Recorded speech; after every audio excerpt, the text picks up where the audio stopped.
Hi, everybody. It's David Fleming here from the Toronto Realty Group, and welcome to this week's Pick 5.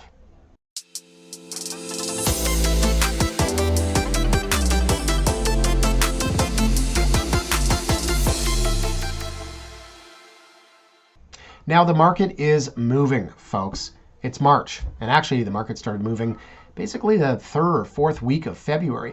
It's funny when the market changes, right? When the market goes down, like we've seen 2017 and 2022, it just kind of starts and you feel it. Same thing when the market goes up. We started seeing this a couple weeks ago. Multiple offers on properties, offer nights getting a lot of bids, and then you start to see some of the sale prices. So I don't know what the media is printing. They're always a few months behind, but things are definitely moving. I want to point out a bidding war I was in the other night. Let's get this up there. Yeah, that's a 1933 OPG George Hainsworth PSA 7 that I promptly lost to a guy in Saskatoon. Ask me if I'm happy about it. Bidding war. Legit. I went double what I budgeted. No, let's talk about real estate. Let's put this up, okay? Bidding war. But it's not, and I don't like the term bidding war. This is a property I sold on Ivy for $1,680,000. The comp that we were using was a property around the field, around the corner on Bloomfield that sold for $1,695,000.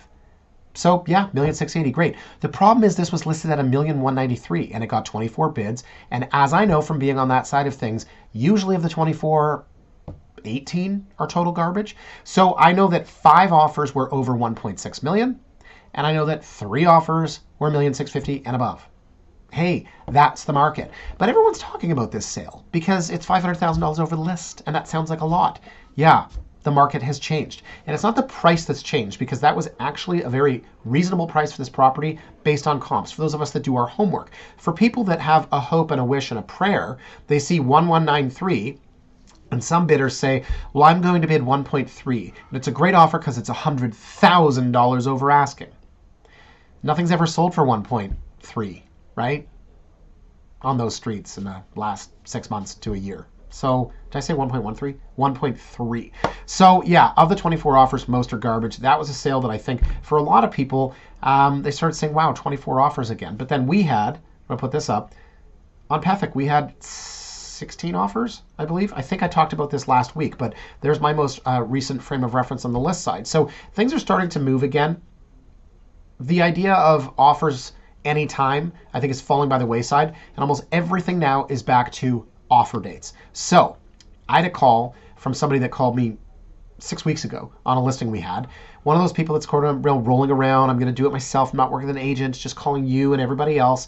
And I said to him on the phone last night when he asked me about a potential listing I had coming up, I said, well, we're going to go to market. They're not going to sell off market. I mean, the market's starting to move. Things are going up. And he said, things are going up? Yeah. I mean, of course, like, look what's happening out there. Yeah, things are moving, things are going up. Oh, well, that's not what I've heard or seen. You can't will your way in this market, right? You want things to go down. Interest rates are going up. People are talking about recession and all these different reasons, and I've seen it. A colleague of mine showed me text messages from somebody that was just this verbal diarrhea of excuses of why the market should do something. But it's not, right? You got to live in reality. And so this guy I talked to on the phone, I said, look, my advice, I know you're not working with an agent, you're going to roll around, talk to different listing agents, go and buy something. Because if you're still discounted from last year, you're getting a deal relative to. So maybe, come June, there's an inventory dump, or in the summer or something, things are going to cool or move sideways. Right now, what I'm seeing is that things are moving. So today we wanted to talk about semi-detached houses. And the idea is basically this. What is a semi? What are the characteristics that we look for? And what does a semi cost in different areas? So the impetus for this was a client that I have coming from the United States, drove around, looked at a ton of different areas, a ton of different stuff, and ultimately I said, look, if you're looking at a $2 million property at, Cottingham or something like that, the detached version of that, maybe 2.4. And he said, why? I said, well, it's detached. He said, I don't care.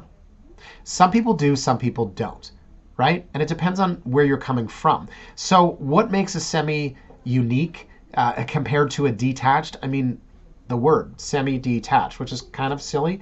A row house is attached to both sides. A semi-detached is only partially detached. I don't know who invented this. But what would you do, or what would you value that one wall not being shared? Is it 10%? Is it 20%? And then further to the point, we're going to look at 5 different properties, say in 5 different areas. What else should we be looking at? How do we value that semi in one area versus the next? So let's do this. Let's go to the map. Okay, you can see I've got 5 different areas, right? I've got one up here in North Toronto. I've got one over here in Davisville Village. I've got one in Bloor West, one in Leslieville, and one in Danforth Village. And so let's do this. I want to put a quick list up. Okay, what am I looking for in terms of a semi? All of these are 3 bedrooms, just to keep it, right? Want a basis of comparison. 4 of the 5 are 2 bathrooms. Again, try to keep it consistent. But the first thing I look at with a semi is lot size. I look at the width and I look at the depth. You can have a 16-foot semi or you can have a 25-foot semi. And the reason I bring this up is because when you have a detached house, the space in between the 2 houses on the other side, that's taking away space that you would have had in your home if you were semi-detached. Think about that for a moment. I'm going to try to make this very clear.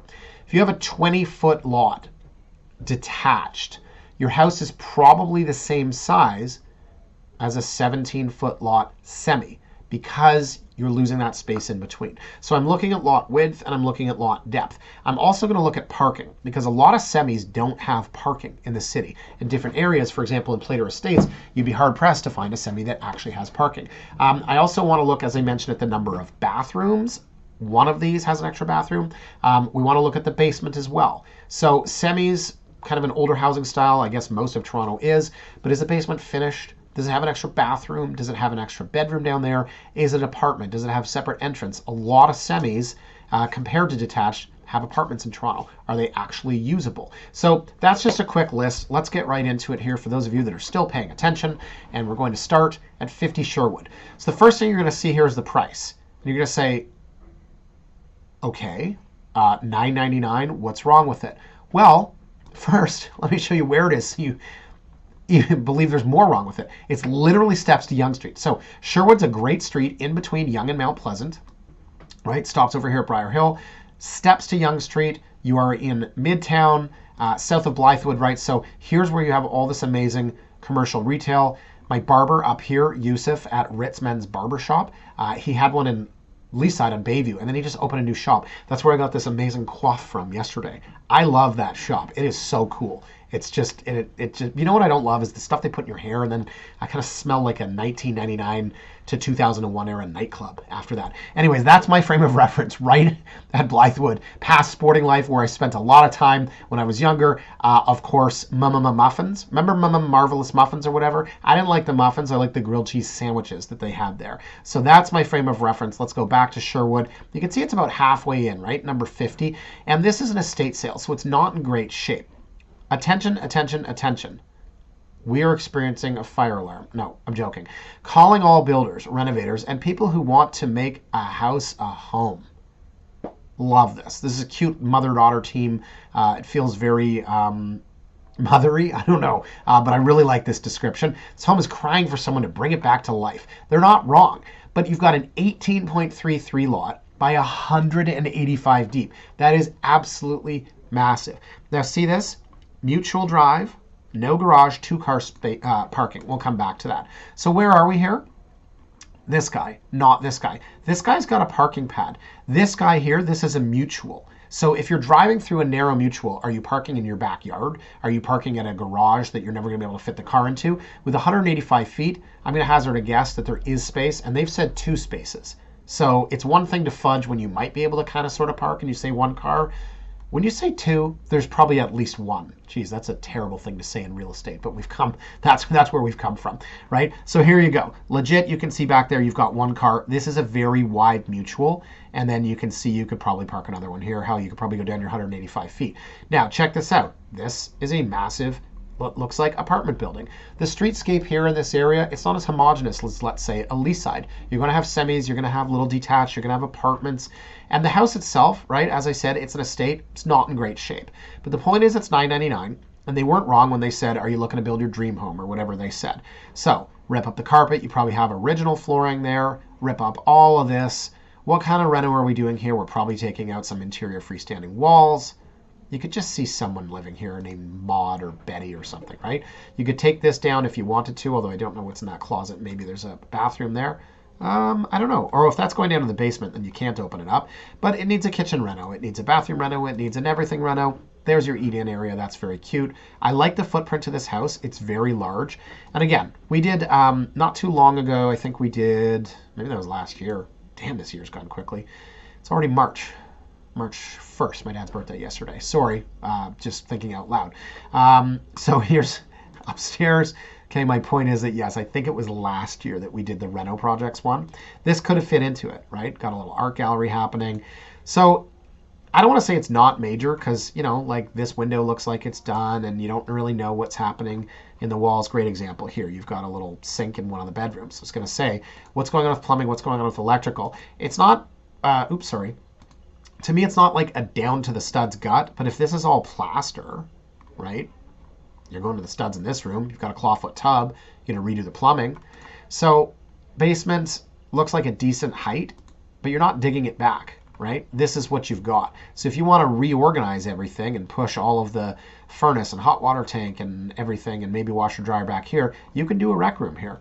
You want to move the ductwork over to one side. Well, you've got the pipes there. So I don't think you're digging this out, right? There you go. Look how long that backyard is. I wasn't kidding when I said 185 feet. So I don't think you're digging this out.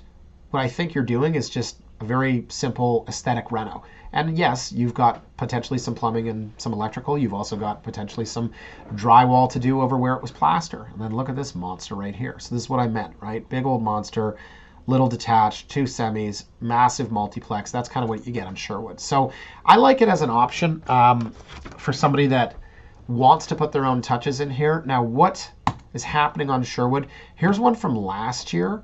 This was a 3-bed, 3-bath, $1,750,000. This was in May, $1,750,000. So, you know, it wasn't like brand new or anything. It's nice. It's a heck of a lot nicer. But this is a 25 by 185. And our friend here is an 18 by 185. So you can start to see where would you like to get this property to be able to reno and come in at a reasonable value.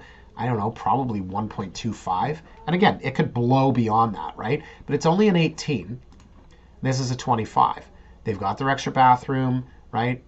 They've got what they say is a main floor family room. Okay, maybe. But $1,750,000 in May. And here you've got, let's say, 125. You're putting 300,000 in. You're in at 155.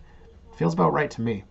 So that's our first one. That's a reno project. I spent a lot of time on that. Let's go to something more fun. This is Queensdale. Okay, so here we have a 23.67. That's pretty wide. And we've got 103, which is a little bit shorter. 3-bed, 2-bath. So we have the extra 3-piece in the basement, which is finished. Mutual drive, 2-car parking. Always come back to that. But check this out. I love this note, okay? So this is an agent does a lot of business on the east side. Extra wide, 3-bedroom semi, undesirable Queensdale Ave. Almost 24 feet wide versus standard 17 foot with rare 2-car parking, 1 legal pad. Great write-up. So basically what this agent is saying is, I know the area, a lot of semis are narrow. She's saying standard 17 foot. I don't think that's standard. But let's say the average semi is 18 and a half to 19 feet. This is almost 24. That should be noted. Now, once you get inside, you see this too could use some work. Now, it's not a major reno like the last one, but original gumwood trim. People want to paint over it, take the carpets off. Maybe you want to open this wall up. But it's a great space. And again, super wide. You can definitely feel that width, or at least I can from here. Right? Freestanding wall here. Some people want to take out. But very standard living dining combo. And on the other side of this wall is the kitchen. So if you took this wall down, you're going to lose cabinet space, which I'll show you in a minute. And that's always the rub, right? You've got your stove on this side, so now you're going to have to repurpose everything.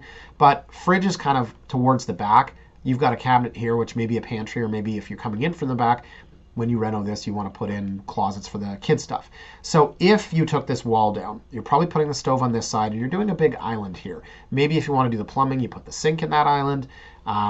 Dishwasher too, that would be great. But point is, if you take this down, you're losing all this cabinet space, and you've got to repurpose this.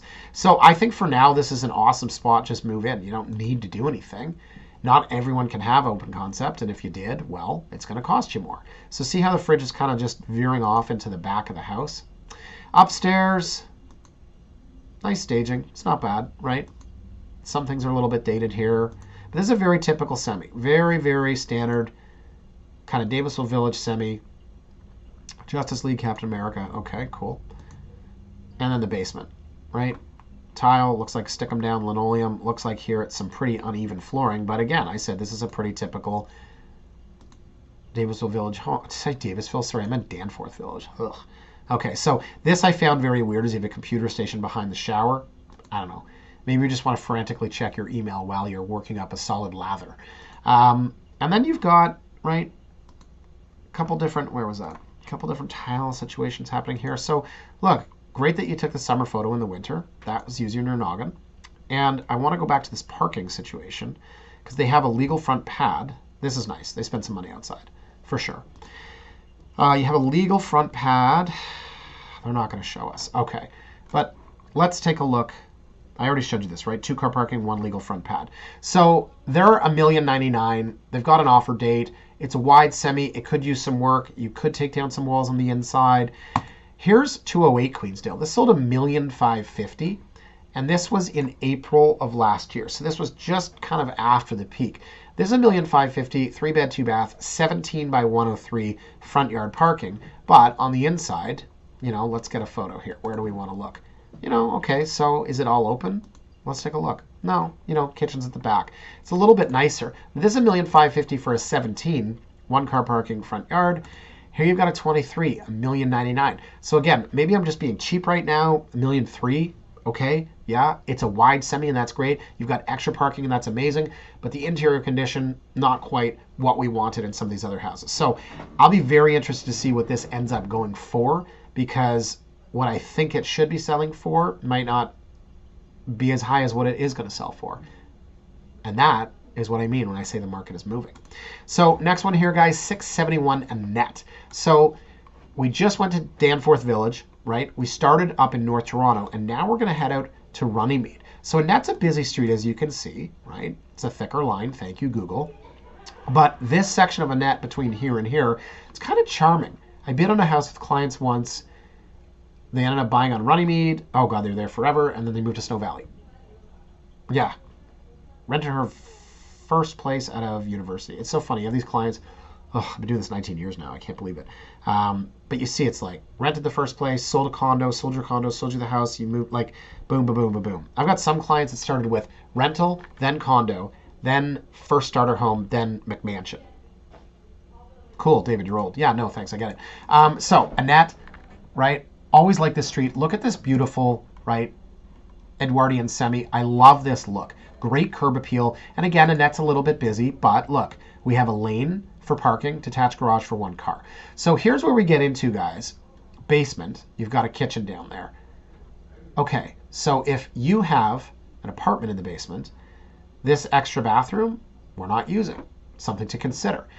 I don't love the idea of the basement apartment because I personally think there's always going to come a time when you need that space. And if you rip out the apartment to put in that family room or that extra bedroom, that extra bathroom, you know, hey, completely defeats the purpose of that show Income Property, where they're like, turn your basement into an income property, spend all that money. And then it's going to take you, what, 15 years to recoup based on the monthlies and all that work and the tenants that don't pay and having to pay money to re-rent it and on and on and on. So you got a basement apartment and you love it, great. I'm just saying, consider if you're ever going to need that space yourself. So $1,249,000, super low, again, 3-bed, 2-bath, 17. That's pretty narrow, right? Our good friend here is almost 24. We've got 120 feet to work with. Depth-wise, I do like that. And then on the inside, you know, we've seen a couple ones that needed a bit of work. And this one, I'm going to say maybe, right? Some people want to take out this interior freestanding wall. And notice that's becoming a theme in Pick 5 today, right? Again, is this too ornate? Is this too old? Check this out, the glass up top, right? Some people are going to say it's too old. Could you say too charming? Does that make any sense, right? But look, this is a period piece. This is an Edwardian, and they've kept some of the original character and charm. Some people want to rip it all out. So we've become so used to these open concept main floors, and I think that's because so many people, you know, came of age in condos where everything was open. Then you get into the kitchen here, and it's actually a pretty good size, right? Farmhouse sink. It's kind of an island. Remember I said with the last house, right? Make an island and put the sink and the dishwasher in. That's what they've done here. So you've got fridge, stove, microwave up top. It's good space, right? It's just not completely open concept. So see, they've hung a piece of old stained glass here. I think that's cute. That's kind of showing you that they do like the character and charm of an original home. Then at the back, you've got this. So this is a little add-on here. Looks like a little craft area. And you can kind of see that through here, right? Off to the side. So just gives you that one extra room. And is that a kiln? That is a kiln. That's a potter's wheel. You know what I'm thinking of? I'm thinking of Demi and Patrick in Ghost. What was the song that was playing? Oh my God. I don't know if we can, I don't know if I put this up here, is YouTube going to flag it and tell me to take it down? Anyways, a scene from Ghost, Patrick and Demi. So yes, we have a kiln. We've got a potter's wheel. I've always, when I was at camp as a child, I wanted to get on the potter's wheel, but no one would get on it with me and then like make out and put clay on each other. And when I told my camp counselor that, he was like, your parents should not have shown you Ghost. 1988. Yeah. Sometimes when I drink alone in my basement and Ghost is on like Fox 29, like, you know, 2/3 of the way through, I'll watch it. Okay, so great. Thank you, David, for the 80s trivia. So upstairs it looks a little more dated. See this floor here, very worn, and people don't really love the reddish. But I said from the outside it's a beautiful house and it's got that Edwardian look to it. I think on the inside, yeah, maybe a little too much for some people's liking. So you can see here, right, really got to redo these floors. Look, you can paint this trim. You don't need to take this all off. You can paint it white. It doesn't take much to revitalize this house. In here, you're probably going to want to get rid of the clawfoot tub, maybe redo the flooring, but it's location, right? And then the basement's a blank canvas. You want to take all this up, I mean, I don't know, I would just throw carpet down over top of it, right? You can clean all this up pretty nicely, make it into a really good rec room. They didn't stage it, fine. Bathroom, maybe a bit rough, but this can be a lot better just with some carpet and a little bit of staging, and there's your little kitchenette in the basement, right? So does that count as a basement apartment? You could certainly rent anything in this city, right? There's room down there, there's a separate entrance, right? Thank you, right here. So that's a rentable basement. And if it's not something you're interested in, then just take all this out and make it into a storage room. So you can see by the ceiling here, you can see by some of these pieces of trim and, you know, access to the furnace and whatnot, this home is showing its age. But this is that little add-on, right? Where Demi and Patrick were getting jiggy with the clay in Ghost. And then they've got a little add-on too. So I like this one. I think it's cute. It's got parking, right? It's definitely undervalued. I don't think, did I put a comp up for this? Annette, 703 in that. So this is a 14. That's pretty narrow, right? Sold for $1,225,000, but this sold in November of 2021. That's the last comp I could really get on a net. Here we're $1,249,000. We're already above that. We're holding back offers. When are offers on this? March 7th.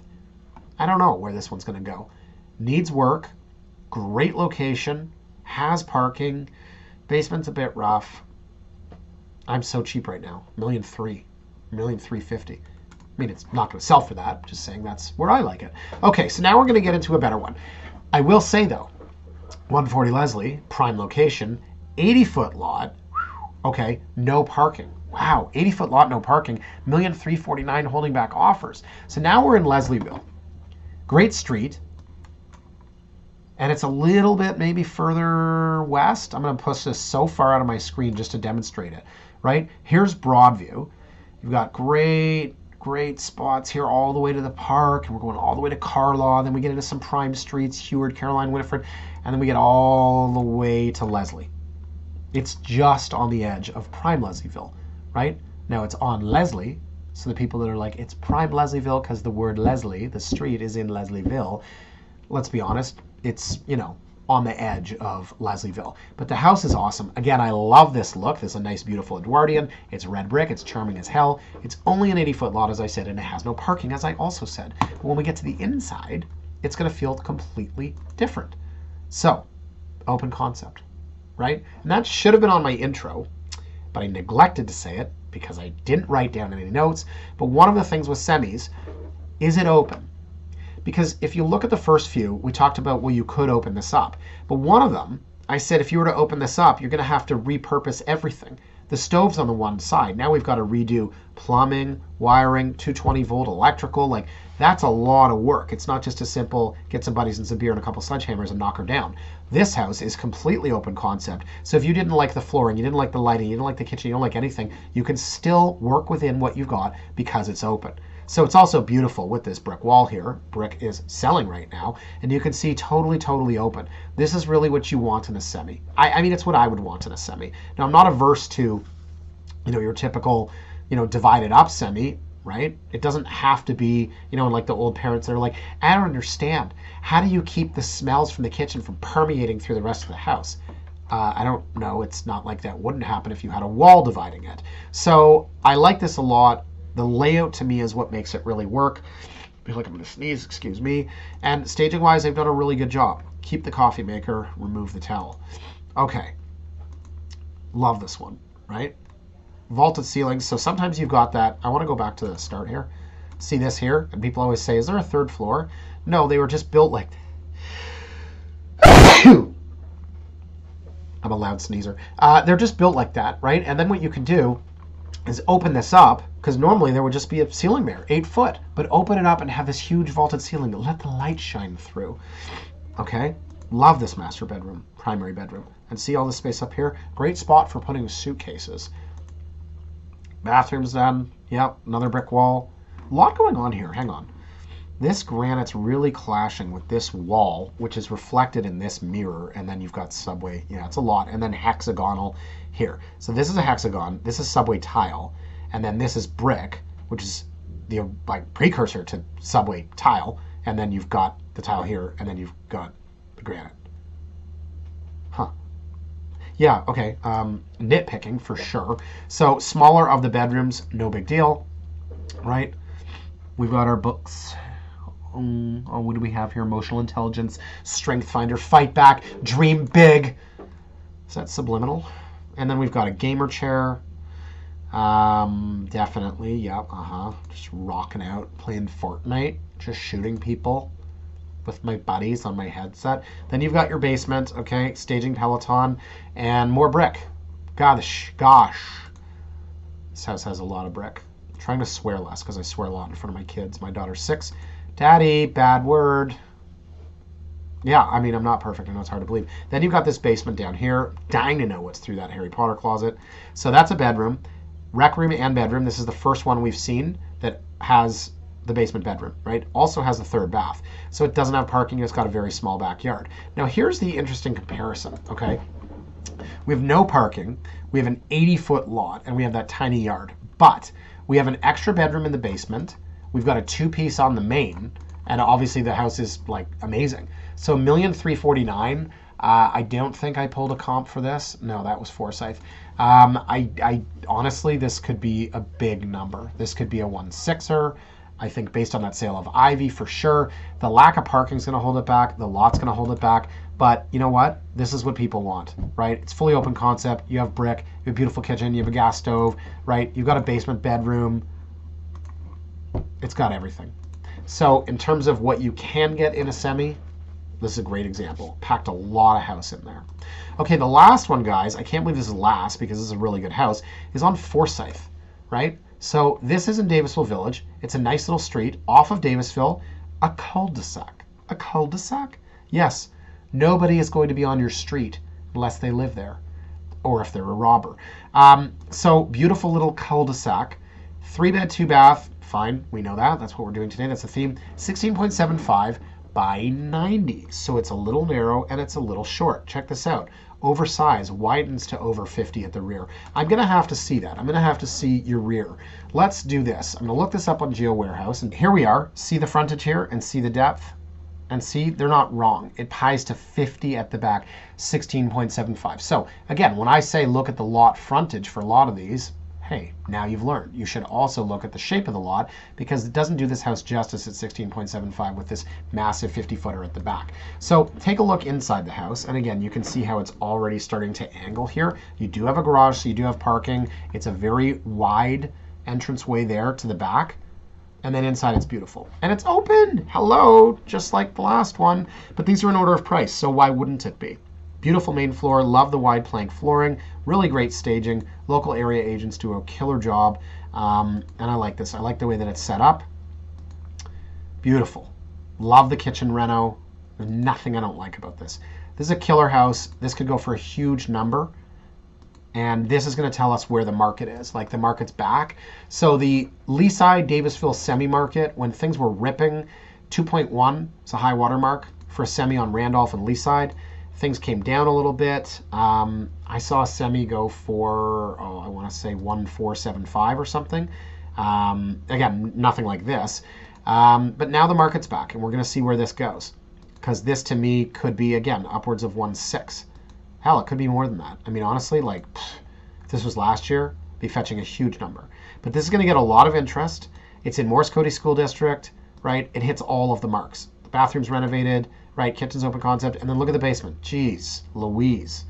I'd say Jesus, because my daughter would say, Daddy, bad word. So basement. And again, you don't have the bedroom down there, but it's a great rec room. Put a TV here, right? Get rid of all your staging crap. And it's a really good rec room.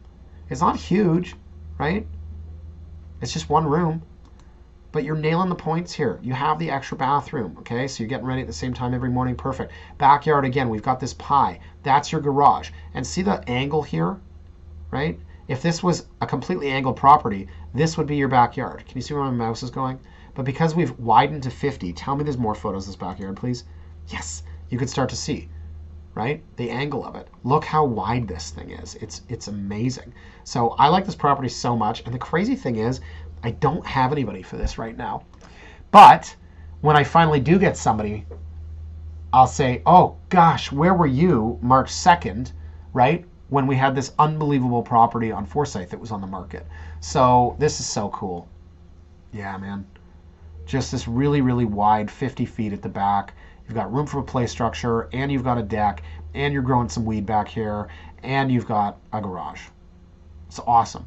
Just an amazing property. You know, and in my 1.6, I probably shot very low on that. So sky's the limit for this. If someone paid 1.7 for this, I would not bat an eye, because it's just an amazing property, an amazing representation of what you can get in a semi. Checks every single conceivable box. Sorry, I was going to say almost every. Sometimes my mouth can't catch up with my mind. It does not have a basement bedroom. It doesn't have a main floor powder room. But those are extras as far as I'm concerned. So here's Morris County. That's the school district. That's part of what makes this thing so attractive. And in the end, guys, 5 houses, 5 very different houses. Sherwood's a reno. Queensdale's a maybe reno. Annette, again, aesthetics. Leslie's fully done, don't lift a finger. And then Forsyth, different, right, from Leslie, let's say. 1 less bedroom in the basement, 1 less bathroom on the main floor. Leslie had no parking. Forsyth does. Forsyth has a wide lot. This is a great tour of semis, if I may say so myself. The last 2 properties, very different, but very amazing. The first one, blank slate, canvas, and steps to Yonge Street, incredible location. So we have rental projects, we have things that are fully done, we have completely different lot sizes, anything today from 16 feet right up to 24 feet. We have depths that are from 80 to 185. We have 2-car parking, 1 garage, 1 lane, then we have, or 1 pad, then we have no car parking. We have 2 open concept, we have 3 completely closed. Semis, nothing standard, right, in the city of Toronto. When they were built, they're pretty standard, but right now, the difference from one semi to the next is massive. And I'm not just talking about lot size and parking, I'm talking about go inside the house and what's open and what's not. And is the basement finished or not? Do you have a crappy little part apartment down there, or do you have a nice big rec room and a bedroom? So I guess the conclusion here, guys, is you really got to do your homework when you're looking at semis. And for most people that are looking area to area and not, you know, semi to detached, I think this is a good representation of the different values in different areas. Anyways, guys, that was a long one, but I had a lot of fun with it. I hope you did as well. Thank you for watching. Have a fantastic weekend, and we'll see you next week. Bye for now.